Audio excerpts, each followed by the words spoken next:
బాగానే సోకుల పడిపోతున్నావు. యాడికి? బామ్మ క్యారేజ్ తీసుకుపోతున్నానే.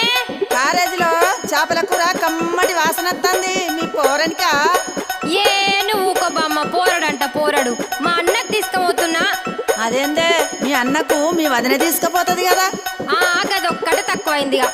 మా వదినకు చీరలు కావాలి, లిప్స్టిక్లు కావాలి, అది కావాలి, ఇది కావాలని అన్ని అడుగుడు తెలుసు కానీ ఇవన్నీ చెయ్యది. అవునా? ఏం పనులు చేయదా మీ వదినే? ఇంతకు ఏమేమి అడుగుతుందో జర చెప్పరాదు.